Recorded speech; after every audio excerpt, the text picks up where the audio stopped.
Meus irmãos, que a graça do Senhor seja com todos. Abram suas Bíblias na carta de Paulo aos Efésios, capítulo de número 1.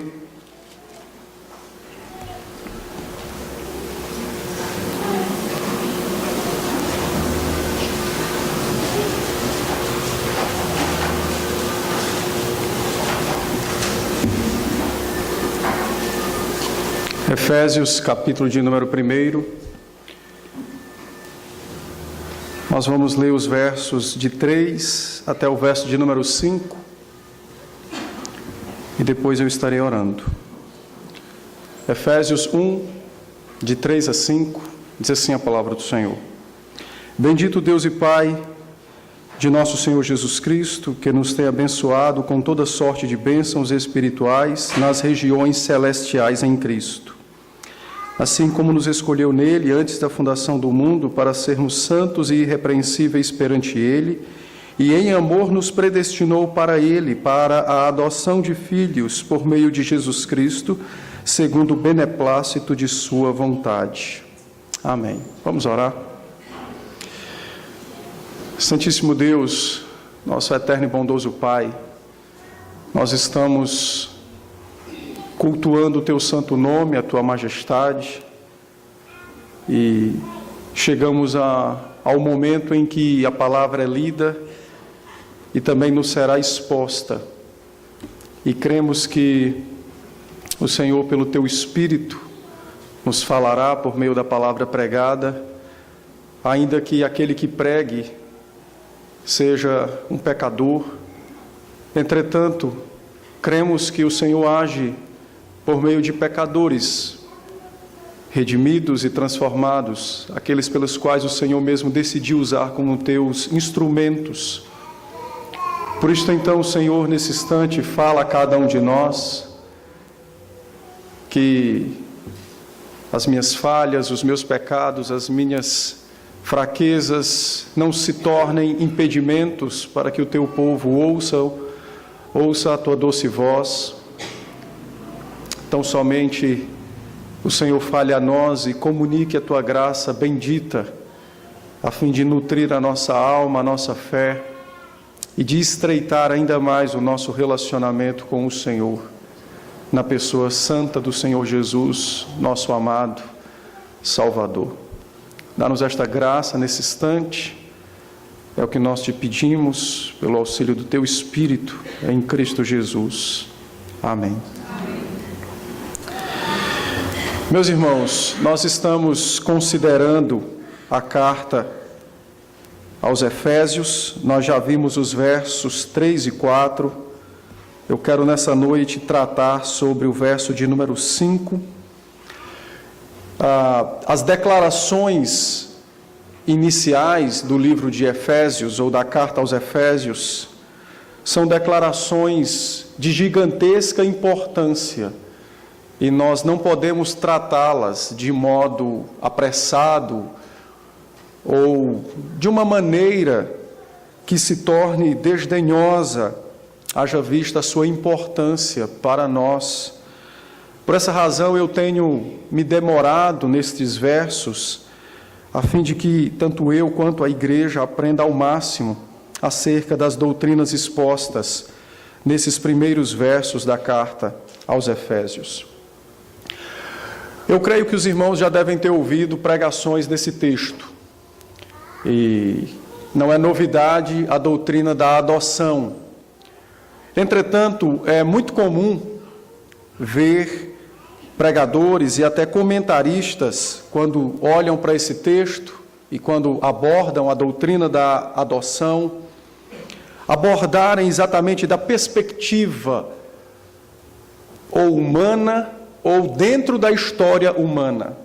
Por exemplo, talvez os irmãos já devam ter ouvido algum pregador introduzir o seu sermão sobre a adoção, dizendo o seguinte: como a igreja reagiria a um homem que, face a face com o estuprador ou o assassino de sua esposa, filhos, e este homem, movido por compaixão, o perdoa, e o perdão se estende de tal maneira que não apenas a ofensa é desfeita, mas também há um desejo, um interesse por amizade, por relacionamento com aquele homem que agiu de modo cruel para com alguém da sua casa. Geralmente, quando ouvimos a doutrina da adoção, geralmente nós ouvimos nesta perspectiva, ou humana, ou dentro da história humana. Mas o texto nos mostra exatamente o contrário. A doutrina da adoção não tem nascimento dentro do ambiente da queda, do espectro da queda e da redenção. A doutrina da adoção é extremamente anterior à queda. É como se o apóstolo Paulo estivesse gritando aos ouvidos da igreja, e ele diz que em Cristo Deus nos escolheu e nos predestinou desde toda a eternidade. E o propósito dessa escolha, dessa eleição, dessa predestinação, foi tão somente fazer nos seus filhos ter relacionamento conosco. Paulo nos diz que antes da fundação do mundo nós fomos escolhidos, e agora no verso 5 ele diz que Deus nos predestinou em amor para Ele, para a adoção de filhos. O apóstolo Paulo está tratando destas verdades dentro da eternidade, fora da criação, anterior à queda do homem. Se nós pensarmos de um modo mais à luz do raciocínio do apóstolo Paulo, nós vamos perceber que a majestade do próprio Deus, a glória do seu ser, a beleza do seu relacionamento conosco, não se dá apenas porque Ele quis e escolheu pecadores para regenerá-los e para salvá-los. Mas Ele fez isso antes mesmo desses pecadores se tornarem pecadores. O seu decreto, então, parte desde toda a eternidade. Nós precisamos trazer o nosso coração aos pés desse texto, a fim de que, de fato, compreendamos de modo mais exato como Deus agiu antes de todas as coisas, na manifestação do seu amor eletivo para conosco. Paulo então nos diz que Ele nos predestinou para Ele, para sermos os seus filhos, isso antes da queda, ou seja, o próprio Deus tomou o seu Filho eterno, que ainda iria revelar-se em carne, o Senhor Jesus, e por meio desse Filho Ele nos escolhe, nos adota como seus filhos, e agora eternamente, antes da nossa criação, Deus já é nosso Pai. Antes de nosso nascimento, nós já éramos amados por Deus, como seus filhos, como seus filhos. Ele nos deu ao seu próprio Filho, o Senhor Jesus, eternamente. E agora nós temos o seu Filho como nosso Senhor, como Salvador, como Redentor nosso, mas a Bíblia faz questão de nos mostrar que Ele é mais do que isso, e primeiramente foi mais do que isso. A Bíblia diz que nós fomos feitos os seus irmãos. Tratando na carta aos Hebreus, o apóstolo Paulo diz que ele não se envergonha de nos chamar de seus irmãos. Desde toda a eternidade, o Pai nos amou em seu Filho Jesus. Desde toda a eternidade, Ele nos deu ao seu Filho Jesus como seu povo, como seus irmãos, como recompensa pelo trabalho que Ele ainda faria quando encarnasse, morresse e ressuscitasse, quando todas as coisas ainda seriam criadas.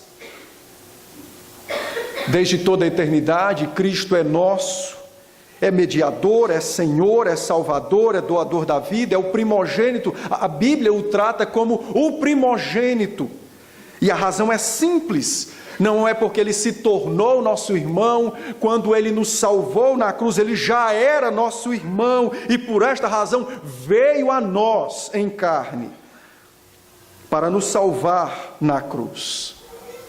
Paulo então diz que ele nos predestinou antes da criação de todas as coisas para ele, e o propósito era que nós fôssemos os seus filhos, tivéssemos relacionamento com ele. Essa é a intenção e a manifestação do amor divino, desde toda a eternidade. Antes mesmo de nosso nascimento, o Espírito Santo já havia sido prometido a nós. Antes que eu e você tivéssemos existência, o Espírito já havia decidido, inclinado a morar em nós, a viver em nós. Desde toda a eternidade, a promessa de que nós seríamos habitados pelo Espírito de Deus ecoava nos céus. Quando os anjos foram criados, precedentes a nós, eles já sabiam que o Espírito habitaria nos crentes. É uma verdade profunda que vem desde toda a eternidade. Deus nos predestinou para a adoção de filhos, antes mesmo da nossa criação. Por esta razão, a adoção da parte de Deus é um ato da sua livre graça e amor. Livre graça e amor no seu Filho Jesus Cristo.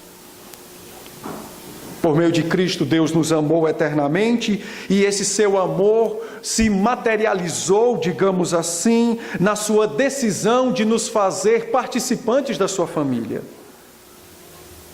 Quando fomos criados e quando aconteceu a queda, então surgiu a necessidade de nossa redenção.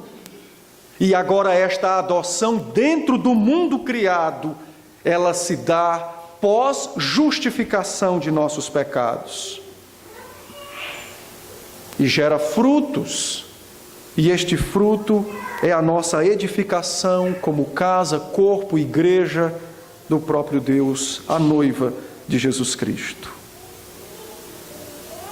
A dádiva da adoção, o fato de sermos filhos de Deus, é uma bênção que desde a eternidade esteve assegurada aos crentes pelo pacto da graça. Essa ideia de que Deus anteviu que alguém iria crer nele é uma invenção miserável e diabólica. A adoção nada mais é ou sempre foi uma bênção assegurada pelo pacto da graça. Neste pacto, o Pai compromete-se em criar homens e mulheres que pertenceriam a Ele por meio de seu Filho. Neste pacto, o Filho assume o compromisso de nos redimir, de nos salvar, porque a queda já havia sido determinada. E nós veremos o motivo da queda. Quais as razões de sua existência. Desde toda a eternidade, dentro desse pacto, o Espírito Santo assumiu o firme compromisso de, sendo Deus, habitar nos homens. De consolá-los, de confortá-los, de edificá-los e de junto deles os acompanhar na sua jornada deste mundo aos céus. O pacto da graça, melhor dizendo, a doutrina da adoção, a bênção da adoção, assegurada neste pacto, é comunicada a nós nos termos, como Paulo nos diz, desde toda a eternidade, a fim de mostrar aos homens que aquele que é adotado não tinha direito legal de ser adotado. Não havia nesta pessoa que seria adotada por Deus como seu filho, qualquer tipo de direito, qualquer tipo de beleza, qualquer coisa que inclinasse Deus a tal decisão. O pacto da graça comunica aos homens que Deus, que é aquele que nos adota, também não tinha necessidades de nos adotar. E a razão é simples, porque tudo isto é fruto de seu amor e de sua graça. Ele é um Deus de amor, e a manifestação do seu amor se dá em relacionamento com os seus eleitos. Foram eleitos para conviver com Deus como se fossem seus vizinhos? De forma alguma. Foram eleitos para viverem com Ele como filhos, dentro de sua casa, não fora de sua casa, não ao redor de sua casa, mas dentro de sua casa. Paulo então nos diz que a adoção, desde toda a eternidade, era o propósito da sua escolha, da eleição. Dentro da criação, dentro do mundo criado, os crentes, ao serem notificados dessa verdade, são assegurados de que sua salvação não foi um acidente. Deus não estava desocupado, ou porque olhou para suas mãos e viu o seu poder e disse: que farei? Eu vou salvar então alguns perdidos. A salvação dos crentes, dos eleitos, daqueles que são filhos de Deus, não foi um acidente, não é um acidente. Nem muito menos é uma reflexão, um pensamento, uma tomada de decisão tardia da parte de Deus. Ele não chegou um belo dia e viu que Satanás estava ganhando a guerra e então decidiu opor-se a Satanás e tomar alguns daqueles que pertenciam a ele, Satanás, para si. Isso nunca aconteceu. A salvação dos crentes, a adoção dos crentes, eles são filhos de Deus. Isso é um plano eterno da parte de Deus, de nos possuir como seus filhos, desde toda a eternidade e para toda a eternidade. A nossa adoção, a nossa salvação, ela se encontra enraizada nas profundezas do ser divino. Não é naquilo que fazemos, nem muito menos no ato de crermos, porque, como a Bíblia diz, nós só cremos porque nos foi dado o dom da fé.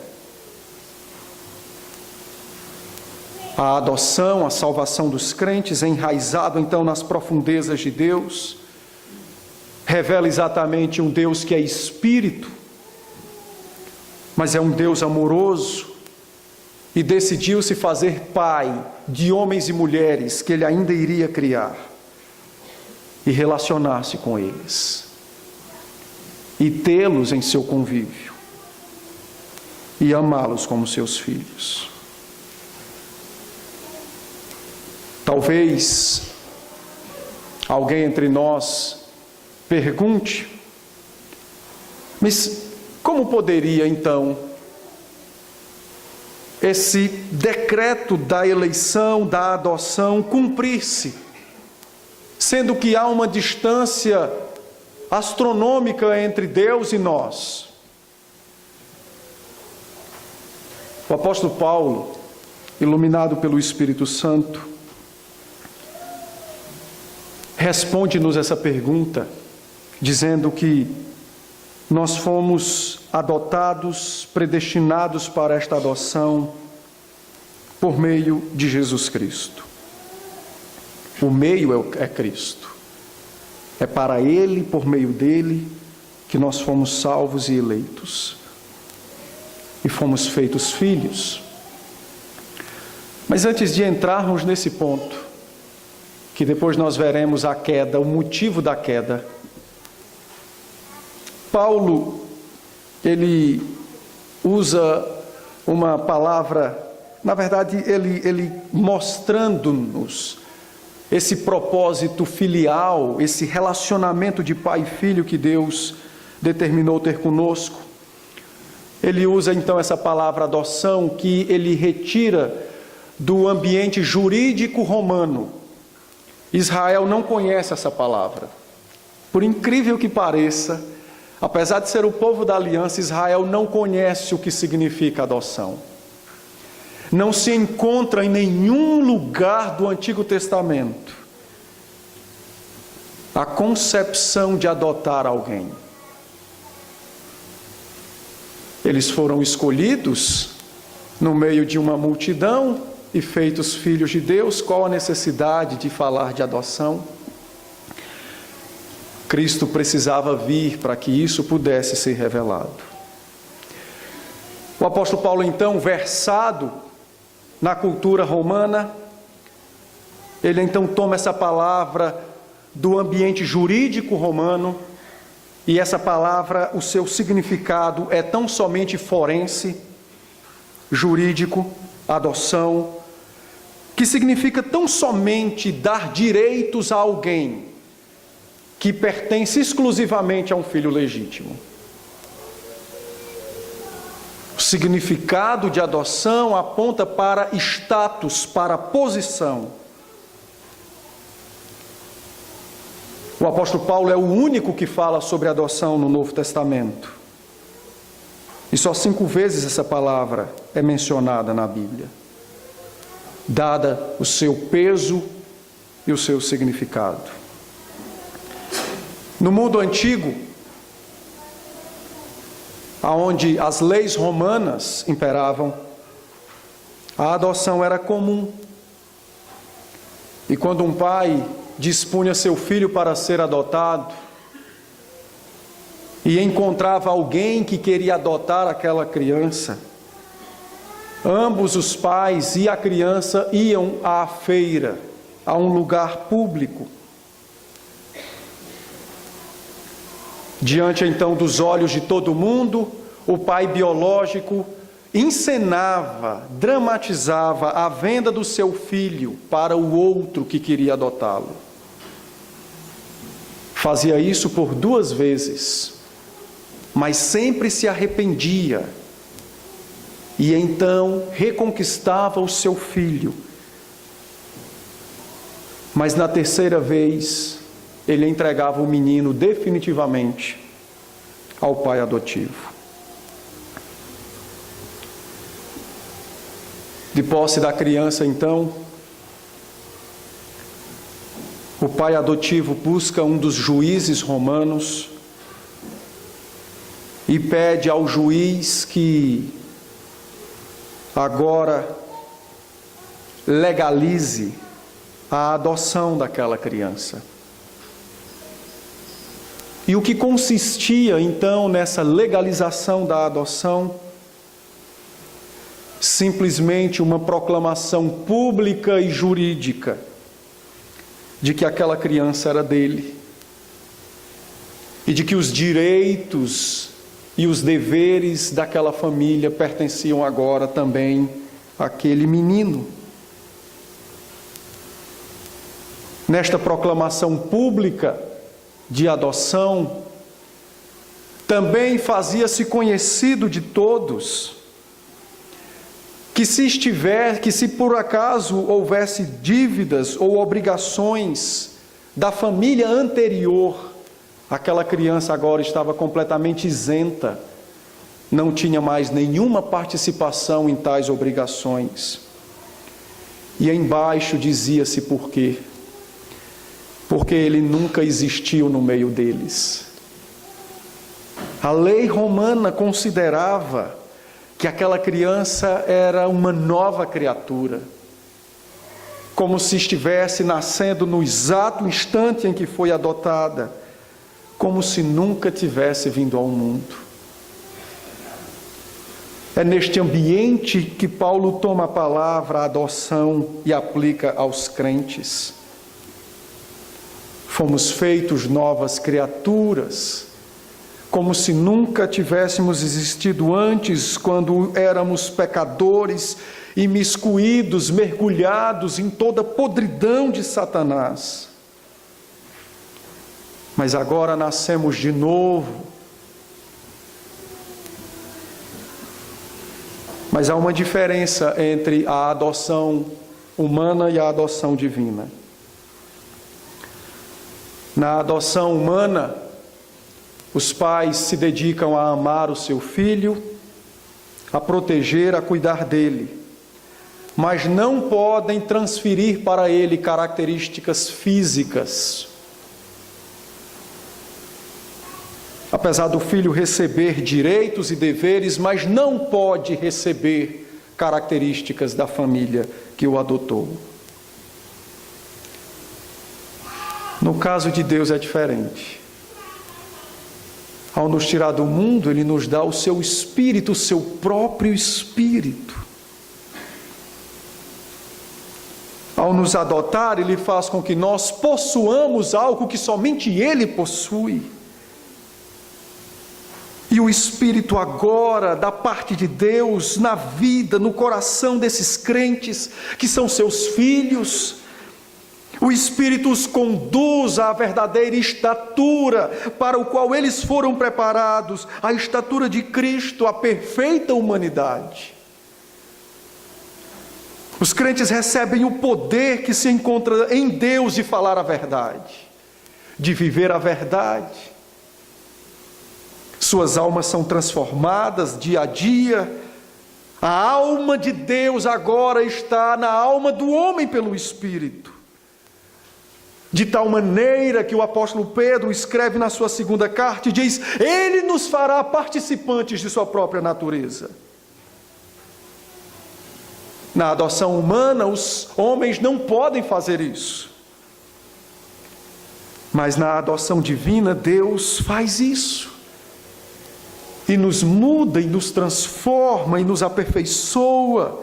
E o padrão não é ninguém melhor na terra.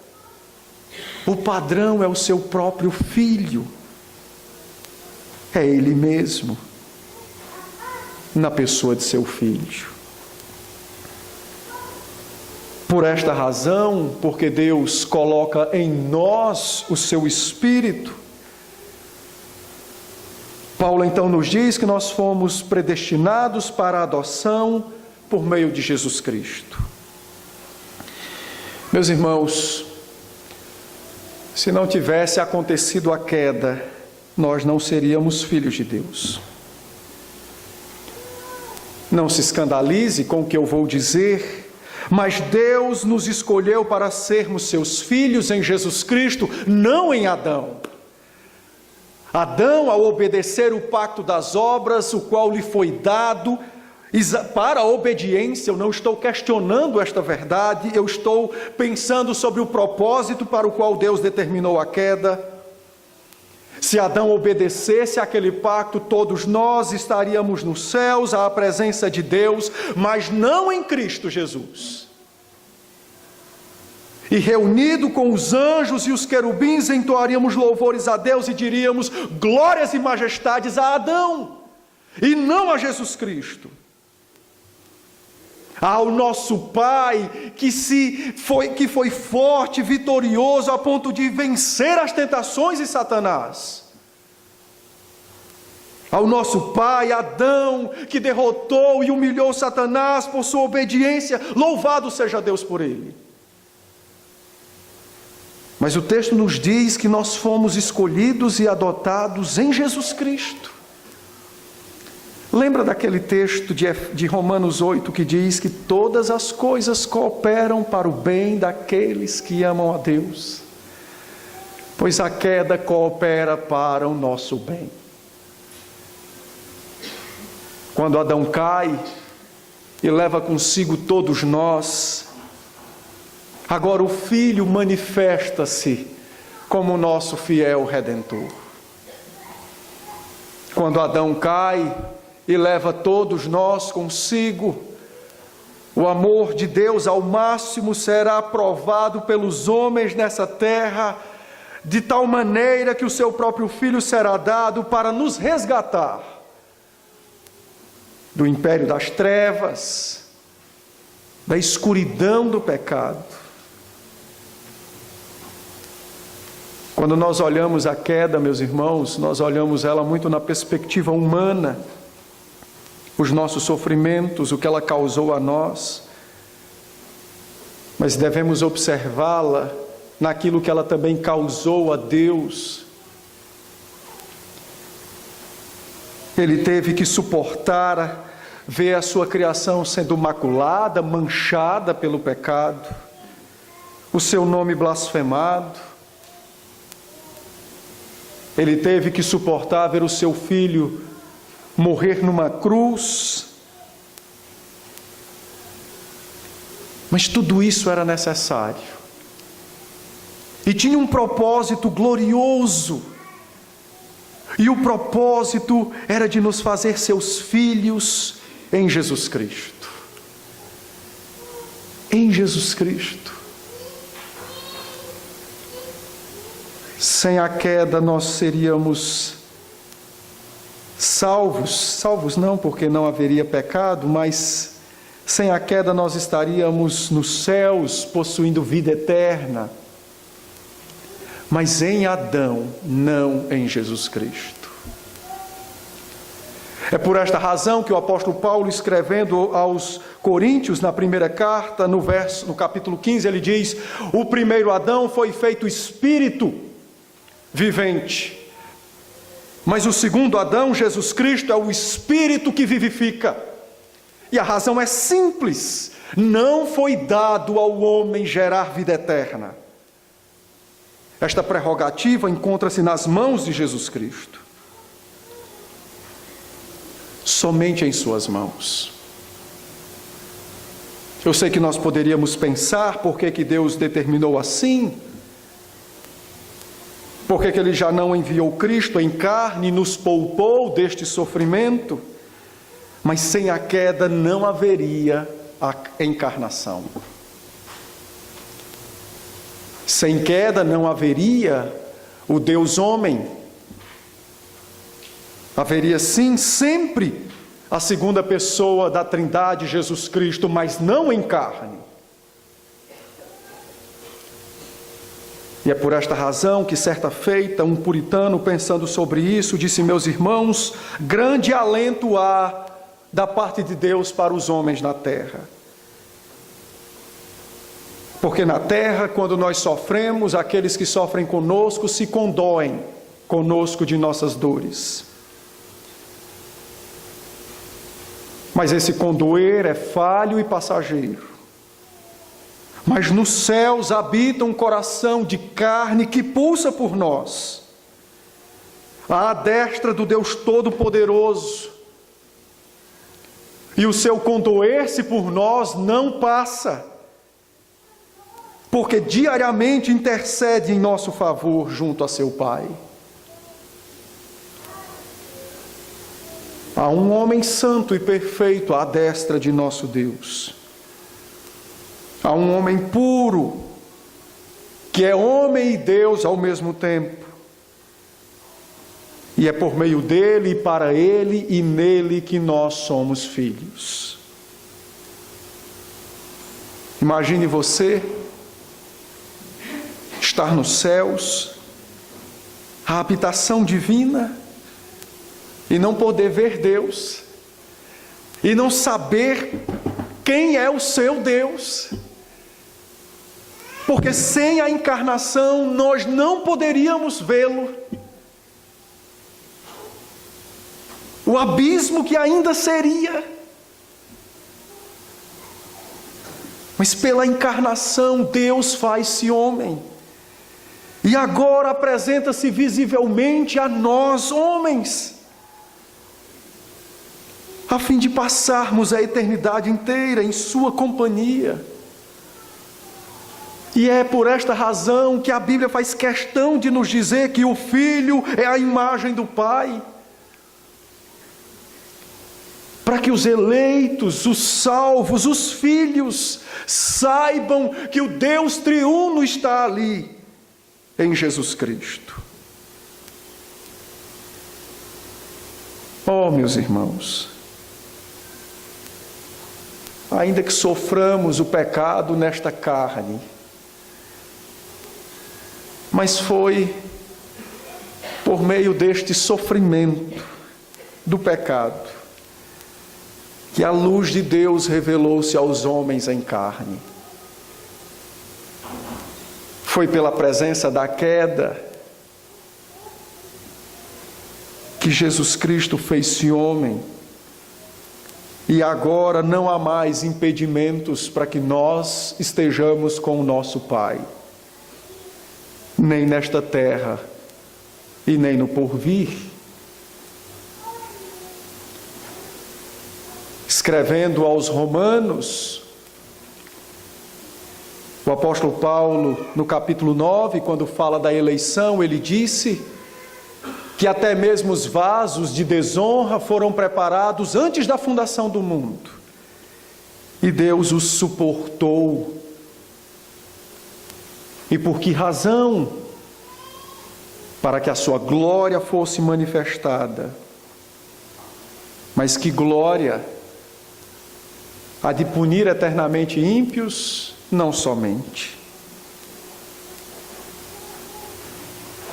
Mas a de fazer com que homens e mulheres, ao longo de toda a história humana, redimidos pelo Deus que se fez homem, tivessem um relacionamento íntimo e completo, perfeito.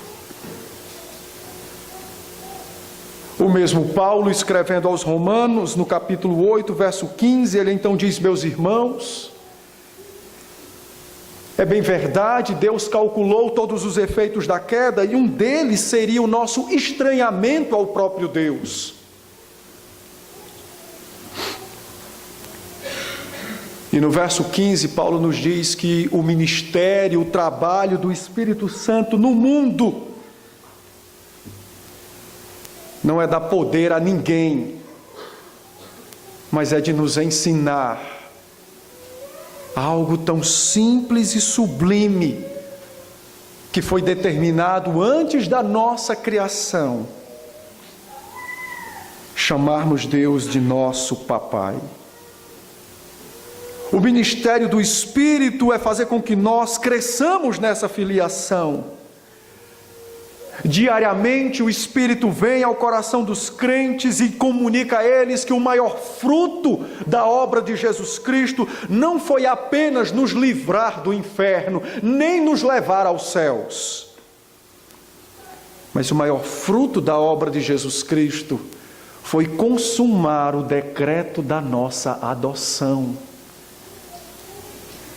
Nós não somos estranhos para Deus. Ele não é estranho para nós, nem nesta terra e nem no porvir. Ele é o Deus absoluto que governa céus e terra, mas ao mesmo tempo é o Pai particular, pessoal, que inclina os ouvidos para ouvir a oração de um homem e de uma mulher, aonde quer que esteja. Ele nos predestinou para a adoção em Jesus Cristo. Em Jesus Cristo. A realidade da nossa adoção nas Escrituras, a realidade desse relacionamento, é tão grande que o apóstolo Paulo, escrevendo em Efésios capítulo 5, verso de número 1, Paulo diz de modo tão natural, ele diz assim: sede, pois, imitadores de Deus. O padrão de nossa vida, imitação, não é outro a não ser o próprio Deus. E a razão é simples. Paulo então diz: vós sois filhos. Como isso não seria possível? Tamanha é a verdade absoluta acerca de nossa adoção em Jesus Cristo. No ambiente da queda, consumado então na sua morte e ressurreição, aplicado a nós então, mediante regeneração, justificação, somos os filhos eternos de Deus em Jesus Cristo. Eternos, não temporários, não filhos apenas nesta terra, mas eternos, eternos filhos de Deus, adotados no Filho legítimo Jesus Cristo. Louvado seja Deus por isso. Que grande dádiva. Há um consolo da parte divina para o nosso coração. Paulo conclui e diz então que tudo isso aconteceu mas segundo o beneplácito de sua vontade. Ele encerra o versículo e diz que a vontade divina, que é boa, agradável e perfeita, ela foi então cumprida. Tudo ocorreu segundo a vontade divina. Boas obras, bom comportamento, fé, nunca moveram Deus e nunca o moverão a dar nada a ninguém. Grave isso no seu coração. Antes que alguém me pergunte, e os crentes já receberam para ter fé e boas obras. Receberam Cristo e o Espírito que habita neles. Então agora é só viver como filhos que portam estas dádivas. As boas obras, a fé, que o mundo pleiteia para agradar a Deus sem Cristo, isso é completamente excluído. O texto deixa claro, tudo acontece segundo a vontade do próprio Deus. A vontade divina governa suas ações. Não é o que Deus vê que dirige o seu braço, mas é o seu querer que dirige o seu braço. As coisas acontecem quando Ele diz que elas irão acontecer. Não é porque Ele viu que ia acontecer, então isso é bom, eu vou ficar. Não. A sua vontade determina todas as suas ações, de graça e de bondade, como também de justiça. É a sua vontade. Deus revela a sua igreja, a nós, o seu povo, revela a sua vontade na nossa predestinação, na nossa adoção como seus filhos, a fim de sabermos que Ele não nos escolheu pelo que nós temos ou somos, ou porque algo deste mundo, mas Ele nos escolheu exatamente pelo que Ele é, Deus amoroso, gracioso e glorioso. E como isto é maravilhoso, fomos escolhidos para sermos seus filhos antes da nossa existência, sem termos nada a lhe oferecer. Que grande amor é dispensado da parte divina sobre nós. Que grande dádiva vem da parte do Senhor ao nosso coração. Eu quero concluir fazendo algumas aplicações acerca do que essa doutrina exposta, como ela modifica algumas áreas da nossa vida. Em primeiro lugar,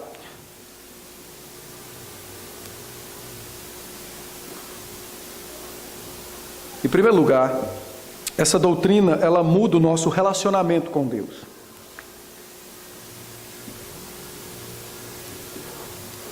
Eu já disse, nós não somos estranhos, nem para o Senhor, nem o Senhor para conosco.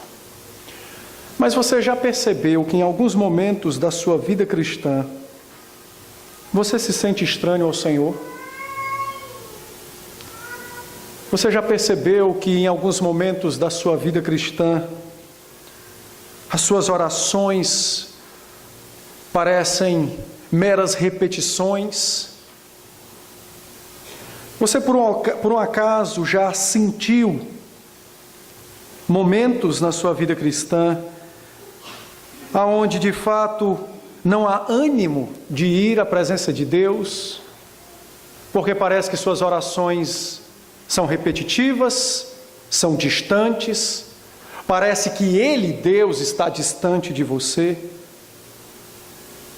Você já passou por isso? Pois bem, a doutrina da adoção, ela modela o nosso relacionamento com Deus. Modela. A Bíblia nos diz que Deus, por ser nosso Pai, contempla dos altos e sublimes céus os seus filhos quando dormem. Assim como os pais terrenos que velam uma noite inteira por um filho quando adoece, dos altos e sublimes céus Deus contempla os seus filhos quando dormem. O Salmo 16, verso 7 diz que ainda enquanto dormimos, o Espírito nos ensina o querer de Deus.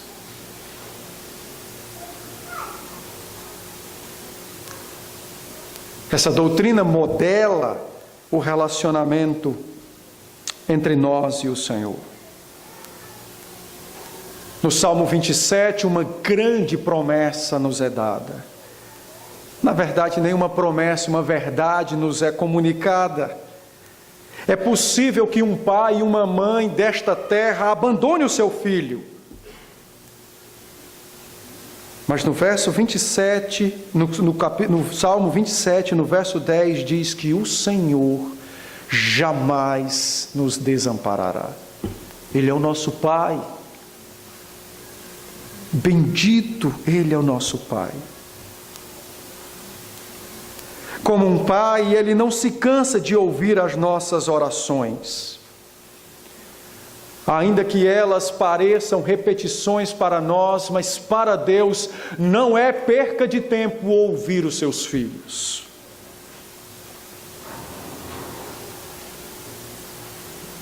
Os discípulos se aproximaram de Jesus, encantados por ver os discípulos de João Batista orando, e disseram: ensina-nos a orar, achando que Jesus lhes daria uma mágica, um poder. E Jesus diz a eles: quando começarem a orar, digam tão somente: meu Pai, Tu que estás nos céus, e de lá ouve e contempla o Teu Filho que suplica em terra. Ele não se cansa de nos ouvir, Ele não se aborrece. Pelo contrário, diariamente ouve cada um de nós. O nosso relacionamento foi completamente modificado mediante a revelação da adoção. Quando você sentir-se triste, desanimado, quando não houver forças para ter comunhão com Deus pela oração e a leitura da palavra, pelo congregar, tão somente lembre-se, é para o seu Pai que você se dirige, é para o seu Pai que você se aproxima, é ao seu Pai que você buscará socorro em ocasião oportuna, é ao seu Pai.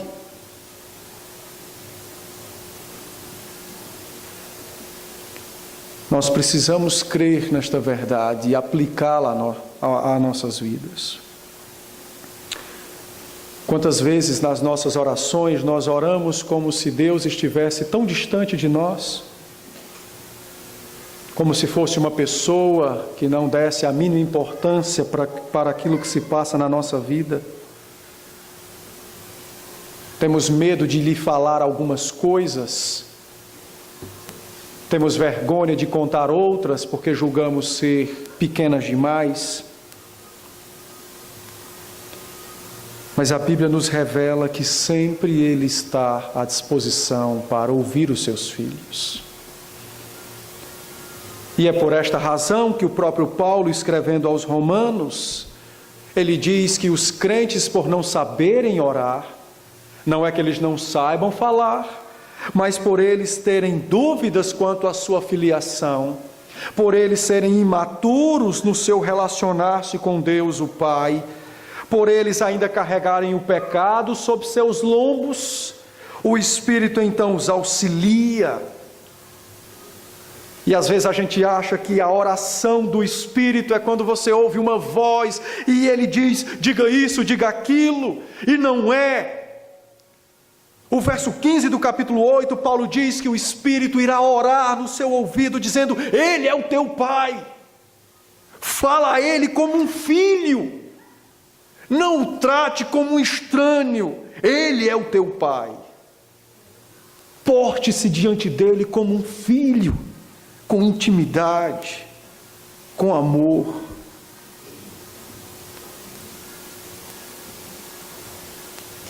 O Espírito não nos dará fórmulas mágicas para recitarmos a Deus nas nossas orações, mas Ele nos dirá aquilo que precisamos saber. Ele é o meu Pai. Fale com Ele. O Espírito nos fará compreender a nossa filiação e experimentá-la dia após dia no convívio com o nosso Deus. Em segundo lugar, esse texto ou essa verdade muda radicalmente como eu me vejo. Lembra que eu falei que a adoção implica na posição de filhos, o status. O diabo, extremamente inteligente, propôs uma palavra para esse relacionamento consigo mesmo. O nome disto é autoestima. E, logicamente, ele também propôs algumas coisas que elevam a autoestima e que baixam a autoestima. Uma delas, por exemplo, é a inferioridade. Pessoas com complexo de inferioridade sempre se sentem rebaixadas, com medo de conviver com os demais. E então ouve diariamente esse negócio de autoestima no rádio, na televisão. E então dedica-se a vida inteira a compensar esse entendimento de inferioridade. Meus irmãos, não existe autoestima. O que existe é a realidade. E a realidade é que tem dias que nós estamos tristes, outros alegres. Tem coisas que nos faz aborrecer hoje que não nos farão aborrecer amanhã. Mas a maior de todas as realidades é a nossa posição diante de Deus. Nós somos os seus filhos.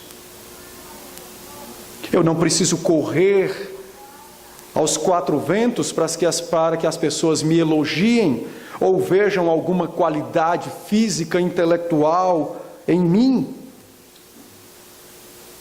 O mundo cultiva e trabalha nessa perspectiva da autoestima para criar a vaidade.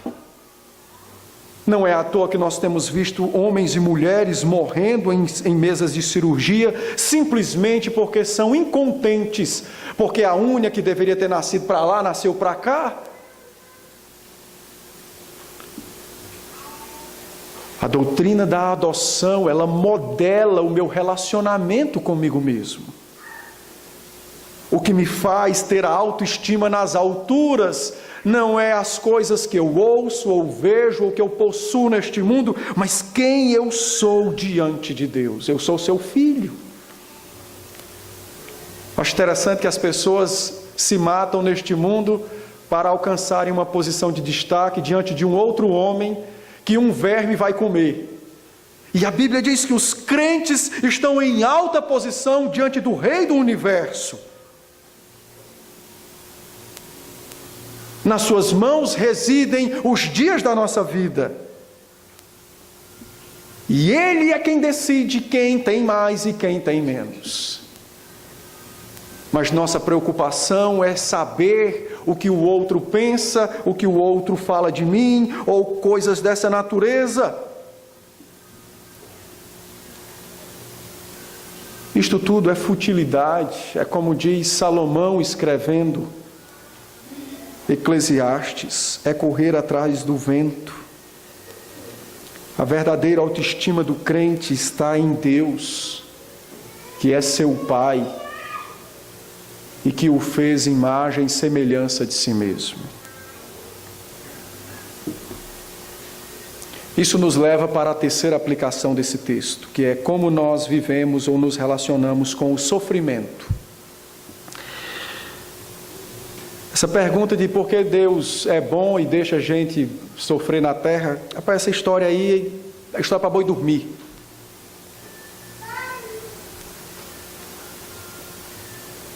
Aprove a Deus permitir que os seus filhos sofressem nessa terra, a fim de lembrar a eles que este mundo não é a sua casa. Esta terra não é o nosso lar. O nosso lar é junto de Deus, no seu reino de glória e de majestade. Querer esta terra como se fosse nossa, unicamente nossa, nossa casa é aqui, isso é uma rejeição daquilo que nós somos, filhos de Deus. Eu não estou dizendo que é para você sorrir, ficar em gargalhadas porque sofre. O que eu estou lhe dizendo é que você deve entender que o sofrimento lhe comunica uma grande verdade. Você não é deste mundo. Esta terra não é sua casa. A sua casa é nos céus. E ainda que nossos dias sejam os piores na face da terra, eles serão sempre poucos. Poucos. Mas os dias de felicidade e de glória são infinitos. Não é à toa que a maior promessa que se encontra no livro do Apocalipse é de que na casa de Deus não terá lágrimas. Não haverá lágrimas na sua casa. Porque enquanto estivermos nessa terra, as nossas lágrimas nos ensinam que aqui não é o nosso lugar. Não é a nossa casa. Nós não chegamos na nossa casa. Devemos entender o sofrimento nesta perspectiva, deste modo. Revelá-lo ao Pai que está doendo e suplicar a sua graça para suportá-lo. Mas longe de nós amarguras ou incredulidades, mas que a grande promessa paire cada vez mais em nossa mente. Na nossa casa, verdadeira casa, não haverá lágrimas. Não haverá lágrimas.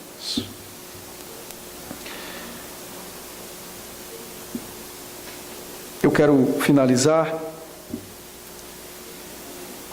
dizendo que esta verdade de que somos os filhos adotivos da parte de Deus, na pessoa de Cristo, ela faz com que nós encaremos a morte como realmente devemos encará-la, como ela realmente é. Eu sei que muitas pessoas têm medo da morte, até crentes têm medo da morte. Ter medo da morte não quer dizer que você não tenha fé salvadora. É um medo que nós estamos suscetíveis a ele enquanto estivermos nesse mundo. É bem verdade que pensar na morte apavora. E a grande razão para esse medo é porque nós insistimos em acreditar que as nossas obras, que a nossa participação de fé traz algum tipo de segurança para a nossa salvação. Quando a morte se aproxima, o comum na vida do homem não é olhar para Cristo que está à sua espera, mas é olhar para si e ver os seus defeitos, as suas falhas, os seus pecados. É olhar para si e ver as suas mazelas, e não olhar para aquele que é perfeito e que é o Redentor. Esta verdade gloriosa da parte de Deus, de que nós somos os seus filhos adotados em Cristo, ela nos dá grande conforto quando pensamos na morte. Ela nos encoraja a encarar a morte como realmente devemos encará-la. Nós não devemos mais nada a ela, tudo já foi pago. Nós apenas a encontraremos no nosso caminho para Cristo. Mas ela não tem poder para nos deter mais. Meus irmãos, nós precisamos olhar para a nossa adoção para a nossa relação com Deus como filhos, de fato e de verdade, não apenas como algo que parece ser abstrato, mas como algo concreto, como este púlpito, porque é desta maneira que nós saberemos como viver neste mundo, como filhos de Deus. E é desta maneira que nós, quando nos depararmos com a morte, atravessaremos por meio dela, como filhos de Deus. Não como perfeitos, não como pessoas que nunca pecaram, mas nós iremos triunfar sobre ela, por conta da nossa adoção em Jesus Cristo. As suas obras nos revestem, e é exatamente isto que nos fará vencedor. Deus nos dê graça para aplicar esta verdade poderosa ao nosso coração e para vivermos de fato como filhos de Deus. Se há alguém entre nós que ainda não é crente em Cristo Jesus, eu preciso lhe dizer uma grande verdade. Primeiro, sem Cristo não há salvação. Então, você pode fazer as boas obras, dar esmolas, vender tudo que você tem, pode pular da ponte, pouco importa. Sem Cristo não há salvação. Entretanto, na sua infinita graça e misericórdia da parte de Deus em Cristo, a fim de não deixar com que os homens se desesperem sem uma esperança de salvação, a Bíblia diz que todos aqueles que creem verdadeiramente em Cristo, de Cristo são revestidos e passam a estar em Cristo. Ou seja, é por meio de Cristo que você descobrirá se você é um filho eleito de Deus ou não. Por isso, na nossa igreja não se faz apelos.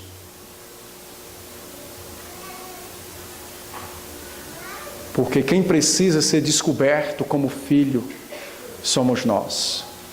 Deus não precisa saber que é Pai.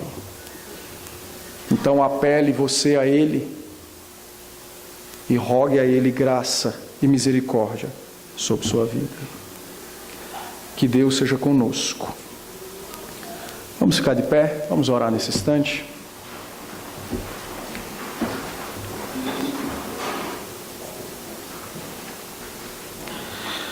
Santíssimo Deus, nosso bondoso Pai, nós te bendizemos pela Tua palavra, pelo Teu Espírito que poderosamente fala ao nosso coração por meio dela, e por essa certeza grandiosa de que somos Teus filhos. E o nosso desejo é que o Senhor nos faça crescer nesta verdade, que o Senhor amadureça a nossa fé, a nossa comunhão com o Senhor, que o Espírito Santo, ao utilizar a palavra, nos conduza verdadeiramente, poderosamente, em experiências incríveis nesta terra, experiências estas contigo, que é o nosso Pai, experiências essas de sentir de fato e de falar de fato em oração ao Senhor, pleno, cônscio de que somos teus filhos. Amadurece-nos nesta verdade, faz-nos crescer nesta verdade, para que toda a nossa vida nesta terra seja moldada por ela, seja moldada por Cristo, pelo Espírito e pela palavra, a fim de que sejamos reconhecidos neste mundo como teus filhos, ó Pai, como teus filhos. Se conosco, aplica também a palavra salvadoramente àqueles que ainda não têm Cristo como Redentor, a fim de que estes sejam manifestados como teus eleitos, como teus filhos, por meio da fé em Jesus Cristo. Também toma o coração dos nossos filhos, do maior ao menor, Fala a eles pelo teu Espírito. Nós sabemos e cremos que o Espírito envolve os coraçõezinhos deles com as suas santas influências. Mais uma vez, comunica, Senhor, graça e misericórdia ao coraçãozinho deles. Ainda que eles não consigam discernir como os adultos a palavra, mas o Espírito poderoso como é, Ele pode operar, ó Deus, uma única palavra só, salvadora ao coração deles. Salva os nossos filhos, para a Tua glória, para a majestade do Teu Filho, para a alegria da igreja. Salva os teus filhos adotivos, os quais nos deste. Salva, Senhor, os nossos filhos. Em Cristo salva-os. Para a glória de Cristo, salva-os. Para viverem contigo eternamente, salva-os. Em Jesus nós oramos, Pai, e te pedimos. Amém.